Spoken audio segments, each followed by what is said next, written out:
I love captaining. I find it brings a different perspective of myself, and it gives me a sense of calm on the field, and it makes me think clearly even about my own game. And I just want to take this Super Giants brand to where it should be. And we had some amazing players last year. Obviously, didn't kick on from where we should have. Probably peaked a little too late in the tournament, relying on results, and that was the one thing I wanted to change, is not to rely on the results. And I think we put ourselves in a better position this year to earn the right to have two bites of the cherry. Yeah, and Keshav as the captain, I mean, we've seen you a little bit in the national side, dude. I mean, we know you've got a great cricket brain. You seem to make really good decisions on the field. What's your style of leadership? I'm a field captain. I do a lot of homework in terms of understanding certain types of players and ebbs and flows, but also rely a lot of the feel that I get on the wicket in terms of trying to read stuff.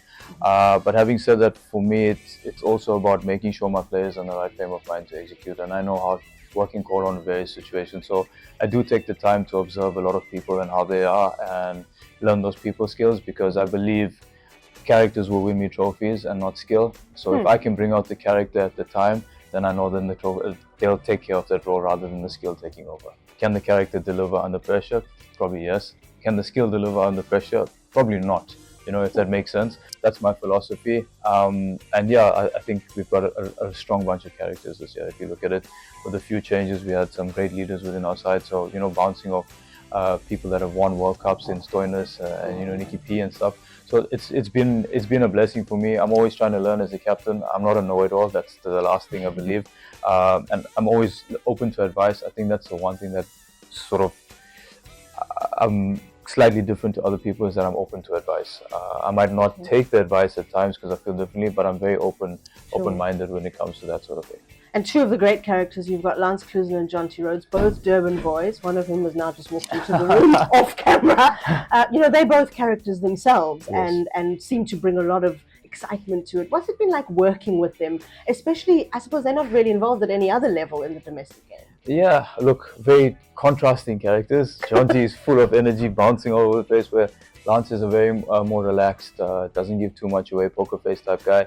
Does he talk in the change Yes, he room, or is does. it He does. silent? No, he does. I think that's an asset of his. Is he knows how to keep a sense of calm. Doesn't show anything that flusters him, and I don't think he get much flusters him, to be honest. I had the privilege of working for a long period of time in the domestic level with him, and he's probably the reason why I'm sitting here playing for South Africa and being the captain today. So a lot of credit goes to him. I've learned a lot from him. He's opened ways and showed me what it was like to be, to sort of kick on and become a professional. And then you get Jonty, who is just a bundle of energy. I don't think the guy shuts down. he's like espresso in a human body. Nice. But it's nice to have. It's quite refreshing. He's energetic. He's such a simple guy, and I think he's got really great energies towards the teams doing well. So if you're having a down day, he's walking on that field during that timeout, giving his contagious energy to guys. Yeah. So it's been really a privilege to work with some of our idols that. When I was growing up, watching these guys play on TV, was something special. And now I get to a position where I'm, they are my coaches, and being in the same environment is very special. And I think that's for many of the players amongst our team right here. Does it help that they're also Durban boys? So there's like a lineage continuing, I guess. Yeah, very much so. They always say that your local boys know the conditions the best. Yeah. So I think it's probably keeping that lineage with regards to that. And at the end of the day, they also dropped out. Lance was one of the best in the world, if not one of the best finishers this world has ever seen. Jonty, we know what he could do from a batting point of view, but also he set the world alight with regards to fielding, really revolutionized fielding towards and the attitude he brings towards it. So it's been a privilege to work with them and to see people coming in also to see them, and especially that older generation, and that's the things you appreciate. Sure. It's very humbling to see that. I know Jonty is also, after the games, he's making sure he's getting involved in signatures and things like that. So it's those small things that take us along the way.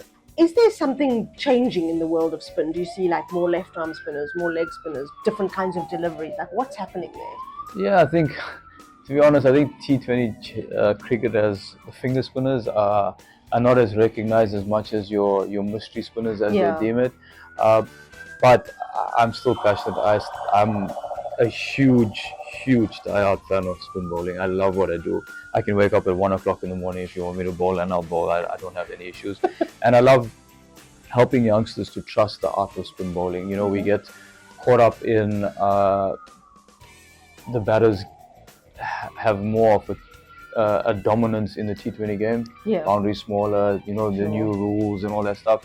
And I just want to encourage youngsters to make sure that they're trusting the traditional spin, where you're trying to spin the ball, almost bowling like a test match mentality, if that makes sense. Right. Yeah. Because at the end of the day, if you don't spin the ball, you're not deemed a spinner. Wow. Well, if you look at it, Yeah. and that's where I feel we're getting it wrong, because we're trying to bowl these darters and batters get on top of it, and then we think, oh, he's not good enough, when he doesn't have the support from the people around him and the coaches to say, okay, I understand he might go for runs today, but I know that he's got a 4 for 20 that could potentially win the game, and that's where I want to try and change that perception with regards to this. I don't think off spins are dying out. I think it's an asset in any team.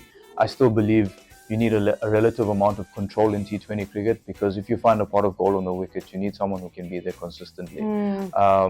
But I think it's a combination. You have a wrist spinner with a finger spinner, and that's your combination. If you look at the most successful teams around the world, whilst they have a leg spinner or a Chinaman, they still have that element of control, and hopefully the perception towards that can change.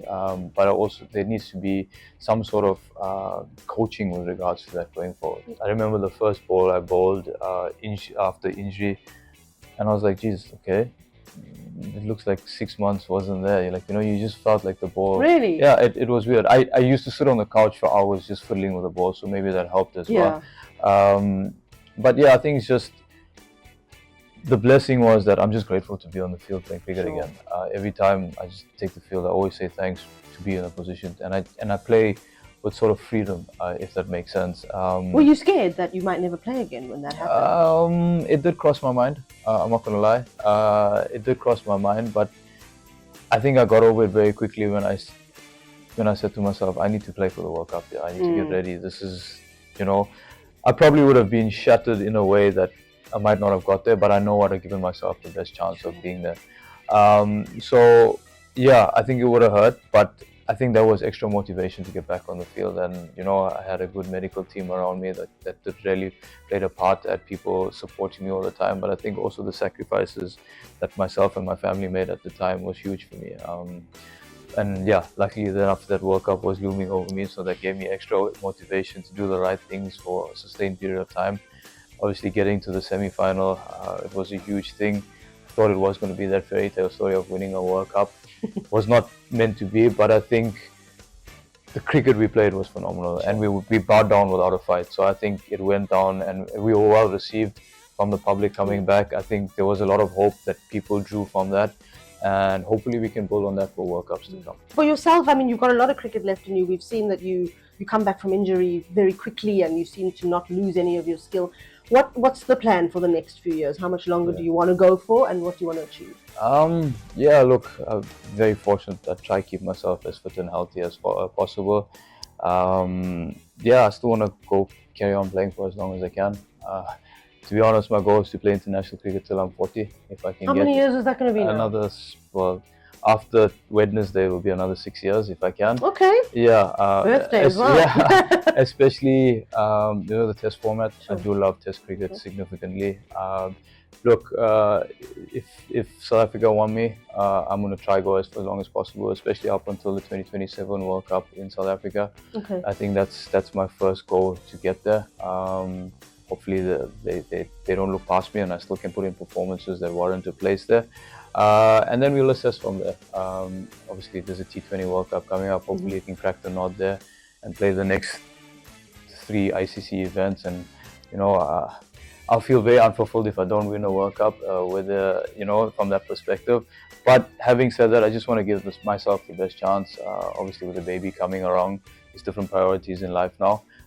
So hopefully everything aligns accordingly, and I can get to 2027 and then see how the body handles, see where I'm at. And win some SA20s on the way. Hopefully, God willing, this can be one of the first stepping stones in my career. And then look, I still want to play the domestic game as long as I can. Okay. I love domestic cricket. I believe it's, as a South African contracted player, I have a duty and fulfillment to make our system stronger and better.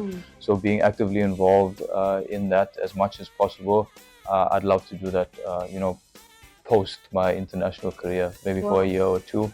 And then thereafter, Look, because I'm so passionate about spin bowling, I'd love to be a spin coach who not only works on the technical aspect, but also the mental approach towards the pressures of being a spinner, because we're the easiest targets in cricket teams. It's sad to say, but Yeah.